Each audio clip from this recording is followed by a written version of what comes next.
வணக்கம் நண்பர்களே, வாழ்க வளமுடன். பணம் என்னும் அதிசயம். பணம் ரொம்ப அதிசயமான ஒரு ப்ராடக்ட். அது இல்லாமல் வாழ முடியாது. நீங்கள் ஆடம்பரமாக செலவு பண்ணுறீங்களோ, ஆடம்பரமாக செலவு பண்ணலையோ,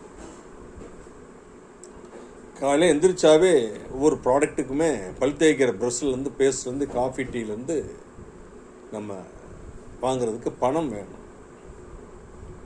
இந்த பணம் அப்படிங்கிற ஒரு சயின்ஸ் பார்த்தீங்களா, இதை நீங்கள் உங்களுடைய எப்போவுமே உங்களுடைய ஏர்னிங்ஸை யார்கிட்டையுமே டிஸ்க்ளோஸ் பண்ணக்கூடாது. உங்கள் ஏர்னிங்ஸை யாருக்குமே டிஸ்க்ளோஸ் பண்ணக்கூடாது. ஏன் அப்படின்னா,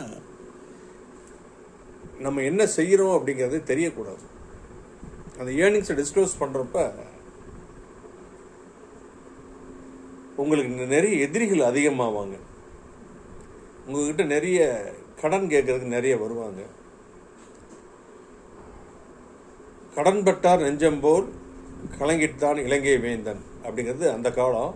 கடன் கொடுத்தார் நெஞ்சம்போல் கலங்கிட்டான் இலங்கை வேந்தன் அப்படின்னு இந்த காலத்தில் உள்ள பழமொழி. நீங்கள் பணம் கேட்டு கொடுக்கலைன்னு வைங்க, நெய்பர்ஸ் எனிமி ஆயிடுவாங்க. உங்களை தப்பாக எல்லாத்தையும் போட்டு கொடுக்க ஆரம்பிச்சிருவாங்க. அப்போ நீங்கள் என்ன பண்ணணும், எதையுமே டிஸ்க்ளோஸ் பண்ணக்கூடாது.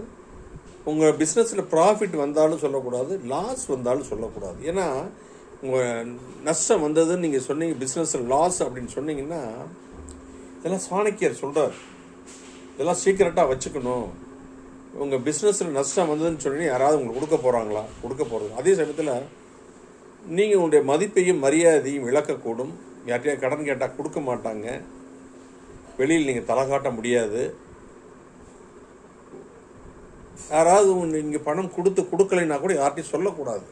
சொன்னீங்கன்னா, இவனை ஈஸியாக நம்ம ஏமாத்திடலாம் போல, இவங்கிட்ட வாங்கின கொடுக்க வேண்டியதில்லை, இவனுக்கு திருப்பி வாங்கக்கூடிய கெப்பாசிட்டி கிடையாது, தைரியம் இல்லை அப்படின்னு முடிவு பண்ணிடுவாங்க. அதே மாதிரி ஒரு காரியம் நீங்கள் செய்யணும்னு நினைக்கிறப்ப யார்கிட்டையும் டிஸ்க்ளோஸ் பண்ணாதீங்க.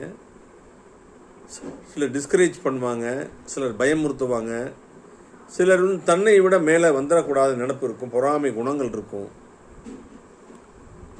நீங்கள் வேணால் அதை புத்திசாலித்தனமாக நினைக்கலாம். அதனால் யார்கிட்டையும் சொல்லாதீங்க. ஜெயிச்சு முடிச்சு வந்ததுக்கப்புறம்